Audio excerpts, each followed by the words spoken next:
వానాకాలం వ్యవసాయ సీజన్ ముగిసింది. అయినప్పటికీ రైతులకు పంట పెట్టుబడి సాయం రాలేదు. రైతు భరోసాపై సర్కార్నుంచి ఎలాంటి స్పష్టమైన ప్రకటన కూడా రాలేదు. సర్కార్నుంచి ఎలాంటి ఆదేశాలు అందలేని వ్యవసాయశాఖ అధికారులు చెబుతున్నారు. రైతాంగానికి రాష్ట్ర ప్రభుత్వం చేయిచ్చింది. వానాకాలం వ్యవసాయ సీజన్ ముగసిపోయింది. అంటే సాగు భూముల్లో పంటల సాగు ముగిసింది. కాని ప్రభుత్వం నుంచి రైతులకు అందాల్సిన పంటల పెట్టుబడి సాయం రైతు భరోసా అందనేలేదు. అసలు జిల్లాల వ్యవసాయ శాఖకు ప్రభుత్వం నుంచి రైతు భరోసా విషయంలో ఎలాంటి ఆదేశాలు అందలేదు.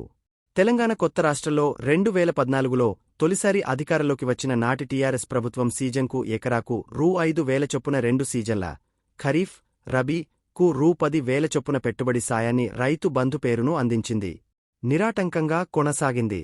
2023 చివరన తెలంగాణలో అధికారంలోకి వచ్చిన కాంగ్రెస్ ప్రభుత్వం పాలన పగ్గాలు చేపట్టి 10 నెలలు గడిచిపోయినా ఇంతవరకు నయా పైసా రైతులకు పెట్టుబడి సాయంగా అందించలేదు.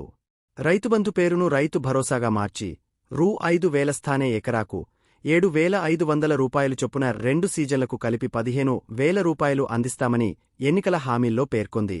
రైతు రుణమాఫీకే నిధులన్నీ హరించుకుపోవడంతో రైతు భరోసా డబ్బులు వేయలేదేమోన్న అభిప్రాయాన్ని రైతులు వ్యక్తం చేస్తున్నారు. రైతు రుణమాఫీలో తలమునకలైన బ్యాంకర్లు చివరకు పంట రుణాలను సకాలంలో ఇవ్వలేకపోయారు. పంట రుణాలు అందక ప్రభుత్వం నుంచి పంటల పెట్టుబడి కోసం అందాల్సిన రైతు భరోసా సాయం అందక చివరకు ప్రైవేటు వడ్డీ వ్యాపారుల వద్ద రైతులు అప్పులు చేసి పంటలు సాగు చేసుకున్నారని రైతు సంఘం నాయకులు చెబుతున్నారు. రైతు భరోసాకు సంబంధించి ప్రభుత్వం నుంచి తమకు ఇంకా ఎలాంటి ఆదేశాలు అందలేదని వ్యవసాయ శాఖ అధికారులు చెబుతున్నారు. కనీసం రైతు భరోసాకు సంబంధించిన సమాచారం కూడా లేదంటున్నారు. ఇప్పుడు రాష్ట్ర వ్యాప్తంగా వ్యవసాయ శాఖ పంటల సర్వేలో నిమగ్నమై ఉంది. పంటల సాగు వివరాలతో డిజిటల్ సర్వే పనులు నడుస్తున్నాయి. ఈ వివరాలన్నీ సేకరించాక ప్రభుత్వానికి నివేదిస్తామని పేర్కొంటున్నారు. రైతు భరోసాకు ఎలాంటి రైతులు అర్హులు అన్న అంశాన్ని తేల్చేందుకు ప్రభుత్వం మంత్రుల ఉప సంఘాన్ని కూడా నియమించింది.